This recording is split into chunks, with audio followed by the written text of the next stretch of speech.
am writing this under an appreciable mental strain, since by tonight I shall be no more.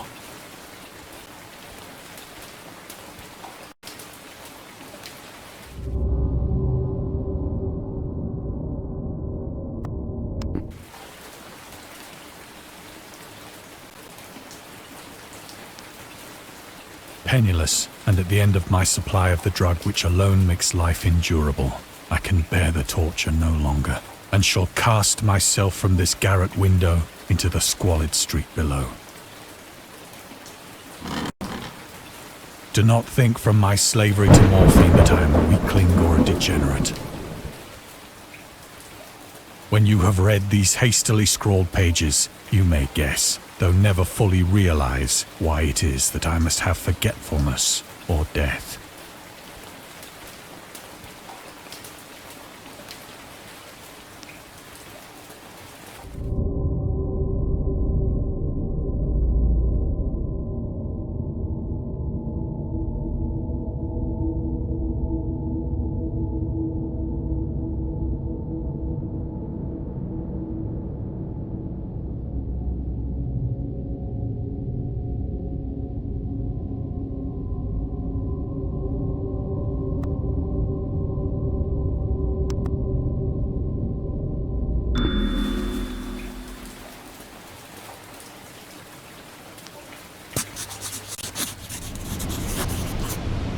It was in one of the most open and least frequented parts of the broad Pacific that the packet of which I was supercargo fell a victim to the German sea raider.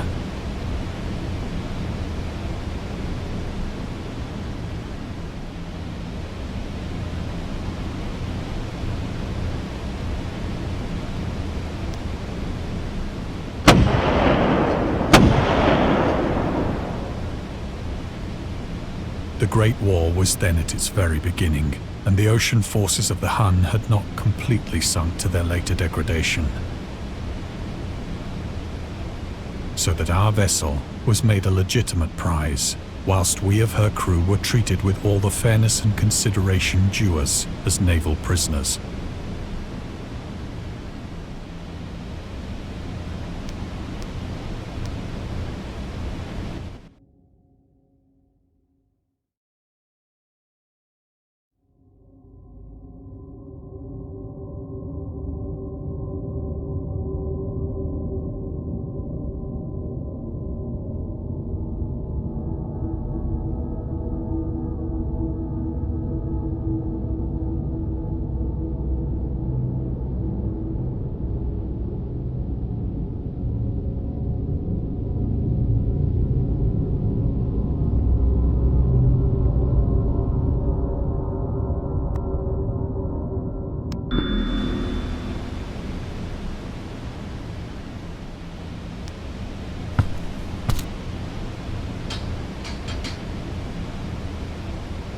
So liberal, indeed, was the discipline of our captors, that 5 days after we were taken, I managed to escape alone in a small boat with water and provisions for a good length of time.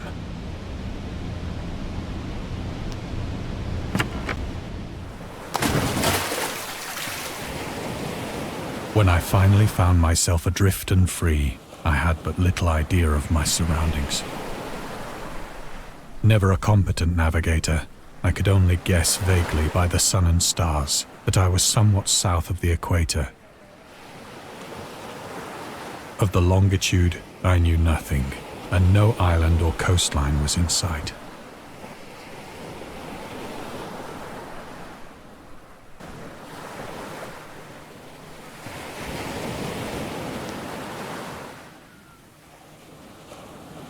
The weather kept fair, and for uncounted days I drifted aimlessly beneath the scorching sun, waiting either for some passing ship or to be cast on the shores of some habitable land.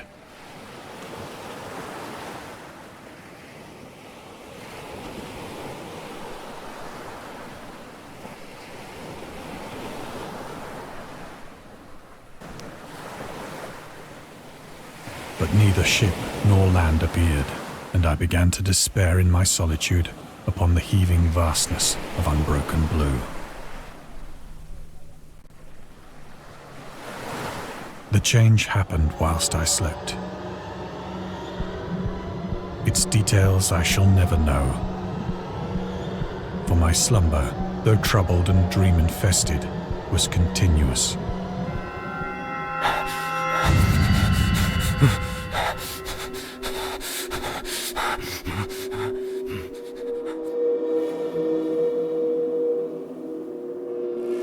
When at last I awoke, it was to discover myself half sucked into a slimy expanse of hellish black mire, which extended about me in monotonous undulations as far as I could see, and in which my boat lay grounded some distance away. Though one might well imagine that my first sensation would be of wonder at so prodigious and unexpected a transformation of scenery, I was in reality more horrified than astonished. For there was in the air and in the rotting soil a sinister quality which chilled me to the very core. The region was putrid with the carcasses of decaying fish and of other less describable things which I saw protruding from the nasty mud of the unending plain. Perhaps I should not hope to convey in mere words the unutterable hideousness that can dwell in absolute silence and barren immensity. There was nothing within hearing and nothing in sight save a vast reach of black slime. Yet the very completeness of the stillness and the homogeneity of the landscape oppressed me with a nauseating fear. The sun was blazing down from a sky which seemed to me almost black in its cloudless cruelty, as though reflecting the inky marsh beneath my feet.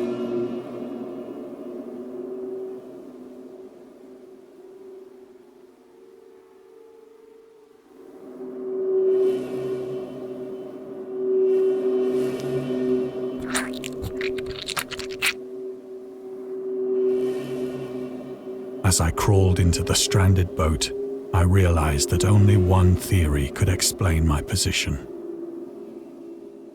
Through some unprecedented volcanic upheaval, a portion of the ocean floor must have been thrown to the surface, exposing regions for which innumerable millions of years had lain hidden under unfathomable watery depths. So great was the extent of the new land which had risen beneath me that I could not detect the faintest noise of the surging ocean, straining my ears as I might. Nor were there any seafowl to prey upon the dead things.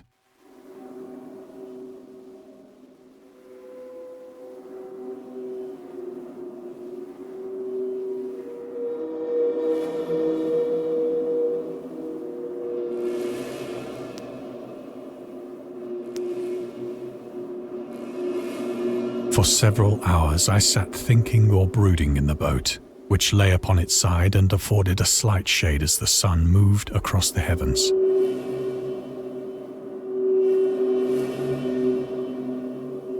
As the day progressed, the ground lost some of its stickiness and seemed likely to dry sufficiently for traveling purposes in a short time.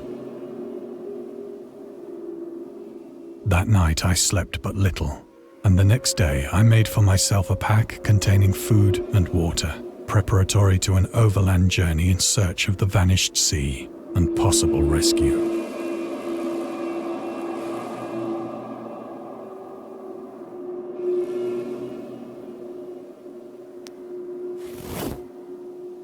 On the third morning, I found the soil dry enough to walk upon with ease. The odor of the fish was maddening, but I was too much concerned with graver things to mind so slight an evil, and set out boldly for an unknown goal.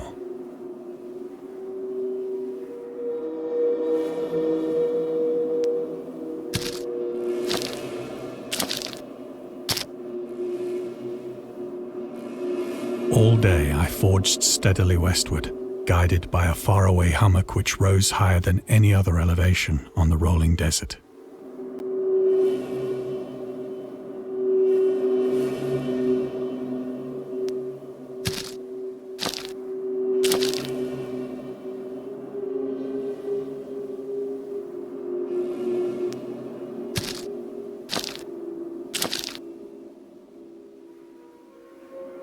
That night, I encamped, and on the following day still travelled toward the hummock, though that object seemed scarcely nearer than when I had first espied it.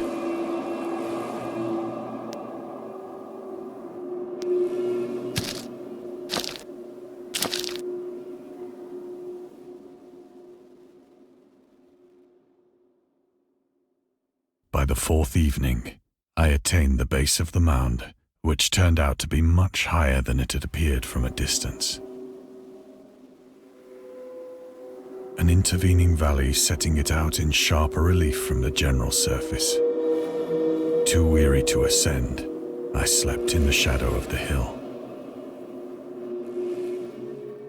I know not why my dreams were so wild that night, but ere the waning and fantastically gibbous moon had risen far above the eastern plain, I was awake in a cold perspiration, determined to sleep no more. Such visions as I had experienced were too much for me to endure again. And in the glow of the moon I saw how unwise I had been to travel by day. Without the glare of the parching sun, my journey would have cost me less energy. Indeed, I now felt quite able to perform the ascent which had deterred me at sunset. Picking up my pack, I started for the crest of the eminence.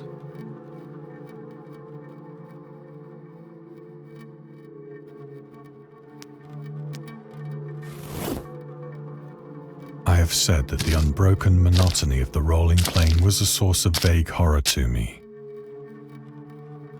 But I think my horror was greater when I gained the summit of the mound and looked down the other side into an immeasurable pit or canyon,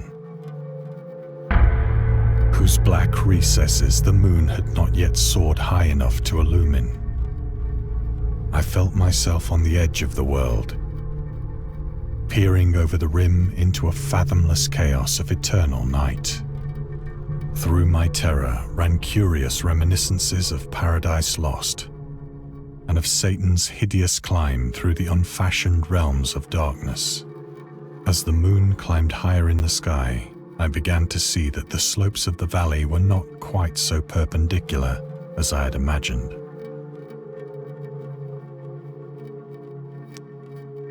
Ledges and outcroppings of rock afforded fairly easy footholds for a descent,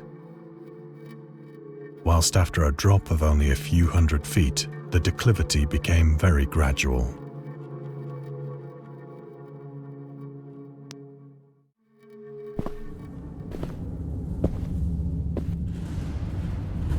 Urged on by an impulse which I cannot definitely analyze, I scrambled with difficulty down the rocks and stood on the gentler slope beneath, gazing into the Stygian deeps where no light had yet penetrated. All at once, my attention was captured by a vast and singular object on the opposite slope, which rose steeply about 100 yards ahead of me. An object that gleamed whitely in the newly bestowed rays of the ascending moon.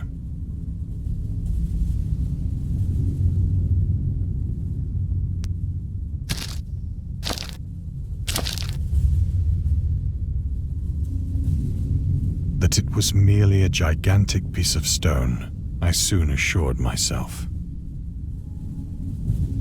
But I was conscious of a distinct impression that its contour and position were not altogether the work of nature. A closer scrutiny filled me with sensations I cannot express.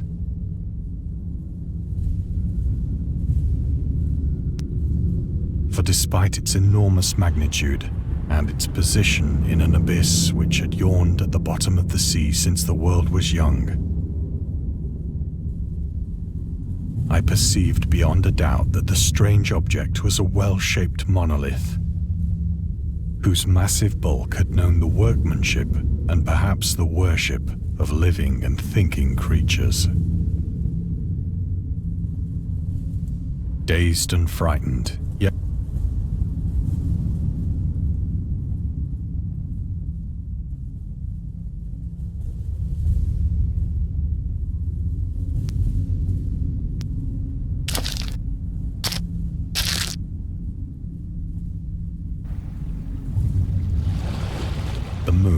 now near the zenith, shone weirdly and vividly above the towering steeps that hemmed in the chasm, and revealed the fact that a far-flung body of water flowed at the bottom, winding out of sight in both directions and almost lapping my feet as I stood on the slope. Across the chasm, the wavelets washed the base of the Cyclopean monolith, on whose surface I could now trace both inscriptions and crude sculptures.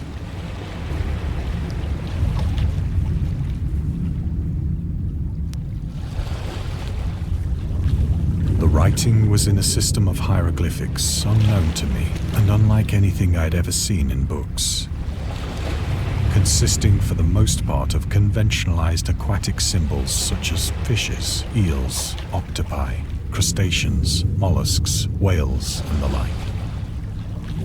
Several characters obviously represented marine things which are unknown to the modern world, but whose decomposing forms I had observed on the ocean-risen plain.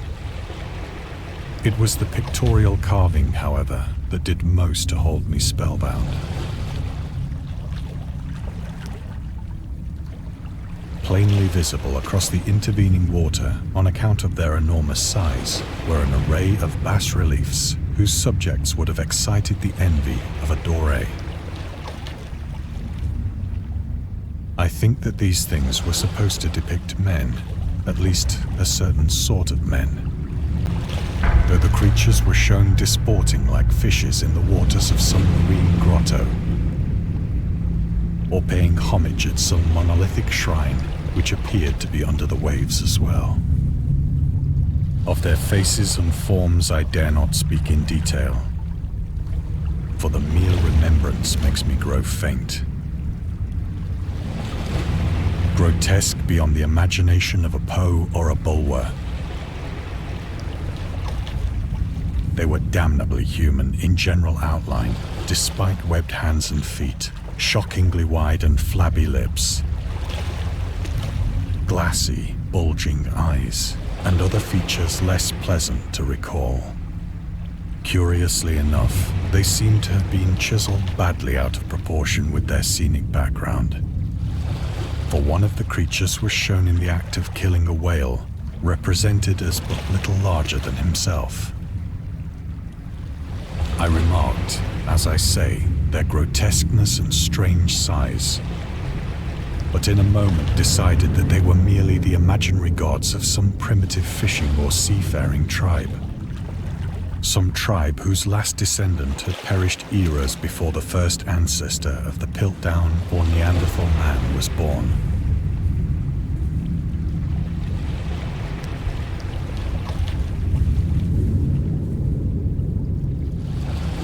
Awestruck at this unexpected glimpse into a past beyond the conception of the most daring anthropologist, I stood musing whilst the moon cast queer reflections on the silent channel before me. Then, suddenly, I saw it. With only a slight churning to mark its rise to the surface, the thing slid into view above the dark waters.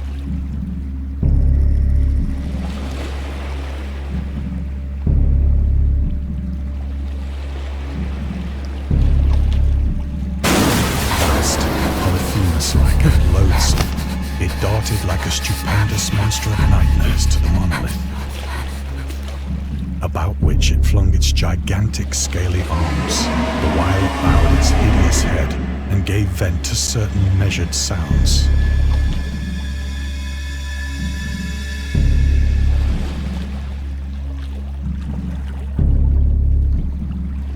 I think I went mad then.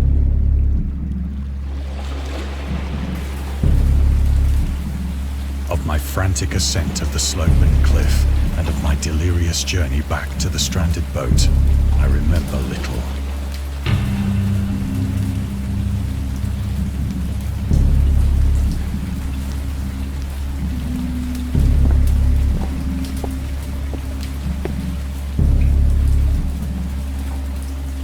I believe I sang a great deal and laughed oddly when I was unable to sing.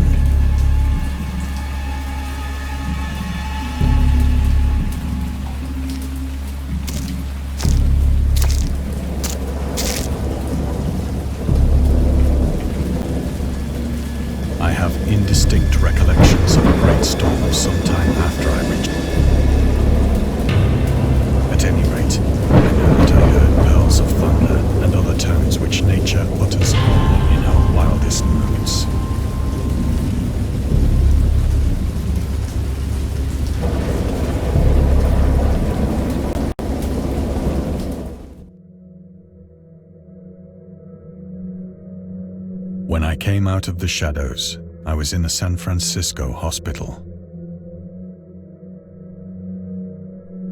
Brought thither by the captain of the American ship which had picked up my boat in mid-ocean. In my delirium, I had said much, but found that my words had been given scant attention. Of any land upheaval in the Pacific, my rescuers knew nothing. Nor did I deem it necessary to insist upon a thing which I knew they could not believe.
Once I sought out a celebrated ethnologist and amused him with peculiar questions regarding the ancient Philistine legend of Dagon, the fish god.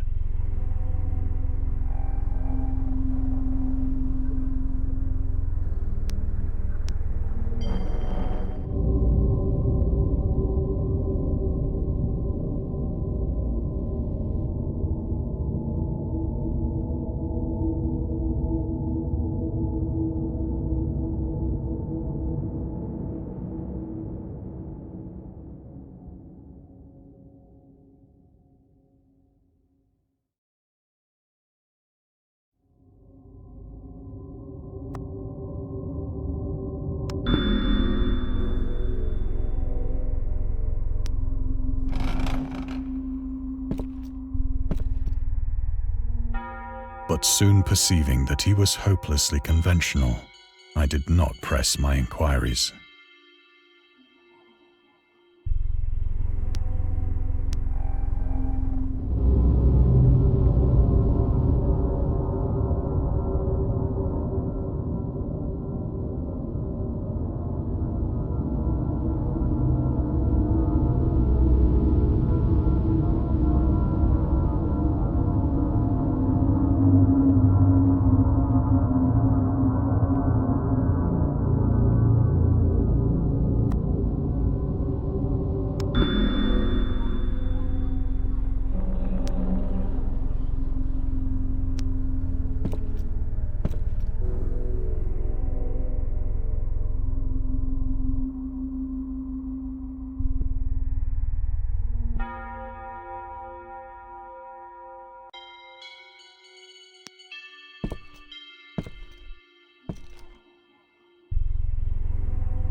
It is at night, especially when the moon is gibbous and waning, that I see the thing.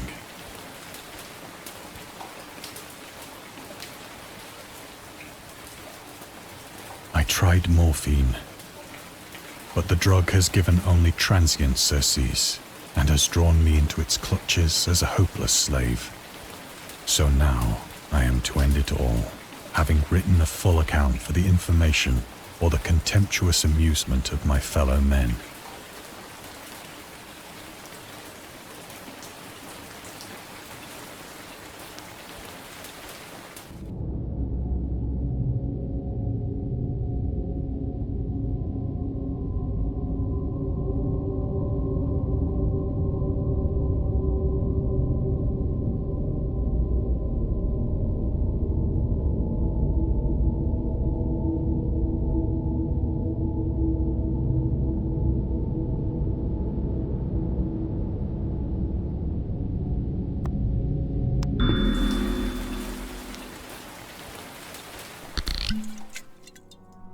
Often, I ask myself if it could not all have been a pure phantasm. A mere freak of fever as I lay sun-stricken and raving in the open boat after my escape from the German man-of-war. This I ask myself, but ever does there come before me a hideously vivid vision in reply. I cannot think of the deep sea without shuddering at the nameless things that may at this very moment be crawling and floundering on its slimy bed, worshipping their ancient stone idols and carving their own detestable likenesses on submarine obelisks of water-soaked granite. I dream of a day when they may rise above the billows to drag down into their reeking talons the remnants of puny, war-exhausted mankind.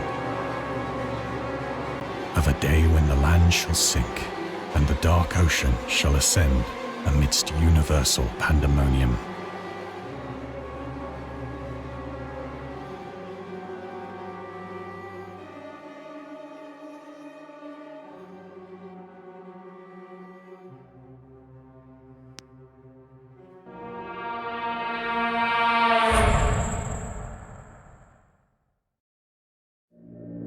The end is near.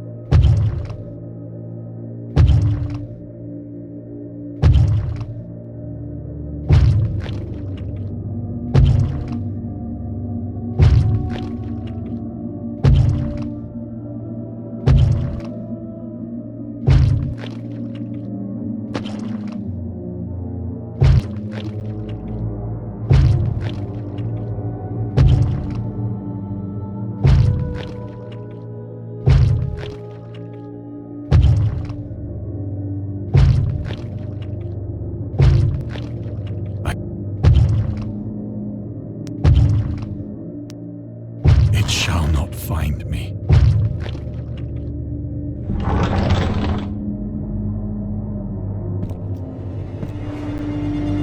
God, that hand!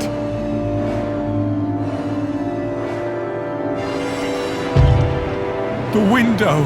The window!